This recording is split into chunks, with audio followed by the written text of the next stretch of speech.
नमस्कार, आप देखना शुरू कर चुके हैं द लाइव इंडिया और मैं हूं मोहम्मद मुर्तज़ा। आज हम आप पहुंचे हैं बिस्फी प्रखंड के छछुआ गांव और यह छछुआ गांव सिंघासो ग्राम पंचायत राज के अंतर्गत आता है। यहां पे मुखिया प्रत्याशी पति हमारे साथ हैं मौजूद बातचीत करने के लिए। हम जानना चाहेंगे उनसे कि वो भी इस चुनाव मैदान में उतरे हैं, क्या रणनीति के साथ उतरे हैं और क्या सोचकर इस बार पंचायत के चुनाव में उतरे हैं, क्या क्या रोड मैप है उनका। अगर उनकी ताजपोशी और जनमत संग्रह उनके साथ आता है तो वो कैसे 5 वर्षों तक सेवारत रहेंगे, क्या क्या सेवाएं प्रदान करेंगे यहाँ के लोगों को। आइए हम इनसे बात करते हैं। द लाइव इंडिया परिवार में आपका बहुत बहुत स्वागत है। धन्यवाद। द इंडिया टीवी को मैं धन्यवाद करता हूँ। मेरा मकसद ये है, आप एक बार परिचय दे दीजिए, अपना तारुफ करवा दीजिए। मेरा नाम मोहम्मद साकिर हुआ, सिंघासो पंचायत। मैं यहाँ सिंघासो पंचायत संख्या 10 से मुखिया कैंडिडेट हूँ।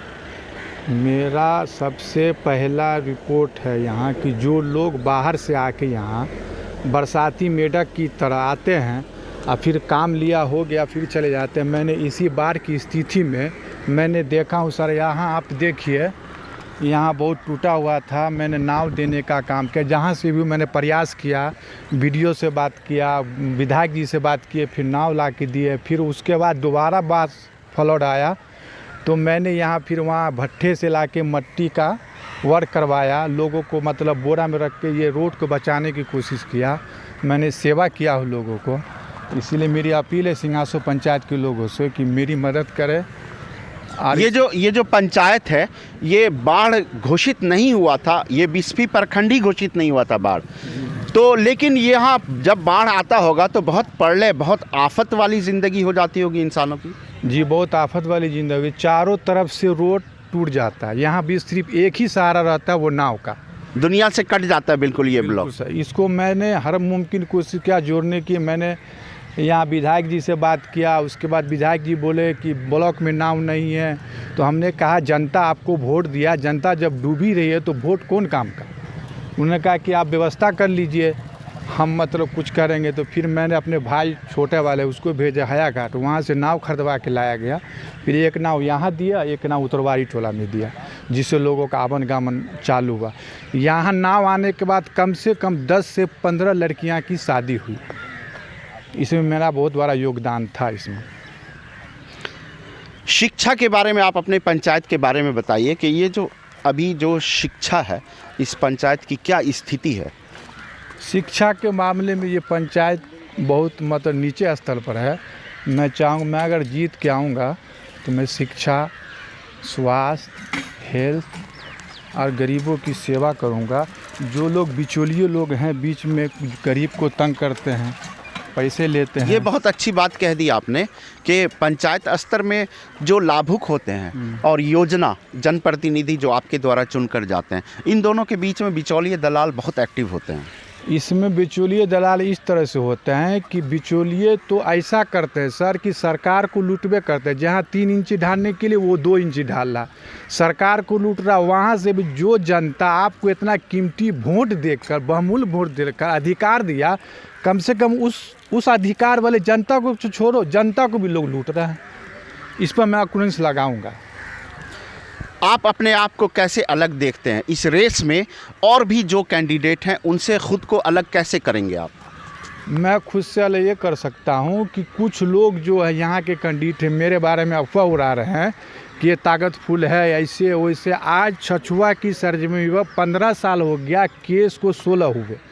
उसके बाद छछुआ का एक भी आदमी बता दे, मैं मोहम्मद साकिर कि किसी को आज तक ऊंची आवाज़ में बात किया हो, एक भी आदमी प्रूफ कर दे तो मैं इसके लिए जो जनता चाहेगी वो कर ले। और पंचायत स्तर में त्रिस्तरीय पंचायती राज का ये मेन मकसद ये होता है कि जो ग्रामीण स्तर पे है, न्याय हो, विकास हो, योजना हो, वो बराबर और इंसाफ के साथ लोगों तक पहुँचे। अगर आपकी ताजपोशी होती है और लोग अगर आपको चुनते हैं तो आप क्या क्या करेंगे अपने आने वाले 5 वर्षों में? लोग अगर हमें ताजपोशी देंगे चुन के लावे तो मेरा मकसद 2-3 है कि मैं ऑफिस पंचायत भवन जो सरकार का दिया हुआ चाहिए उसका डेकोरेशन होगा, सजावट होगा ऑफिशियल काम होगा। मेरी जनता को भटकने की ज़रूरत नहीं। जो भी काम हो, 12 बजे रात में, 1 बजे रात में, जिसको जो भी ज़रूरत है, जो आने के लायक ऑफिस में वो आके काम करा सकते हैं। जो ना आने के लायक अशिक्षित हैं वो फ़ोन करे मुखिया को, मुखिया उसके घर पर जाके पहुंच के काम करेंगे। मेरा हौसला बुलंद है।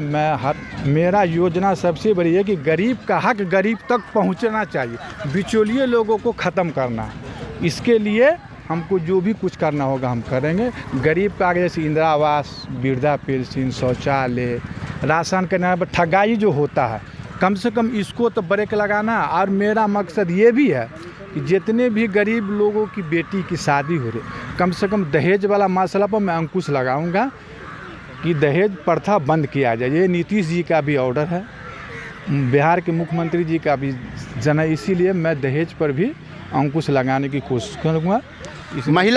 महिला शिक्षा पे आपकी क्या टिप्पणी है, जो कैंडिडेट हैं या जो प्रत्याशी हैं? महिला शिक्षा, मेरी कैंडिडेट जो है वो मतलब ग्रेजुएशन की हुई है, समझे ना। मेरा ये है कि एक ऐसा जॉब हो यहाँ कि जो मेरी बहू बेटी बाहर जाती है पढ़ने के लिए, उसके लिए कोचिंग का सेंटर हो यहाँ। जहाँ तक होगा सरकार से मैं अपील करूँगा कि मेरे यहाँ 10,000, 15,000, 10,000 वोटर है यहाँ। एक भी उस तरह का यहाँ उस कॉलेज नहीं है। उस कॉलेज हो, सिलाई मशीन हो, ये सब मतलब मैं जीविका द्वारा करवाऊँगा। और जो हो सकेगा हमसे, हर गरीब को राइट है वो सुन। अपना वोट दिया, हमको विजय बनाया, पहले मैं गरीब को देखूंगा, फिर उसके बाद देखा जाएगा जो हो। चलते चलते आखिरी में आप अपने मतदाताओं से क्या मैसेज शेयर करना चाहते हैं? क्या ऐसा कोई बात करना चाहते हैं जो आप अपने मतदाताओं से कहना चाहते हैं?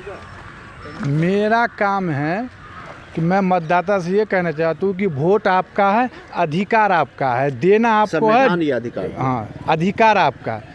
आप वो सब अधिकार को देख लीजिए।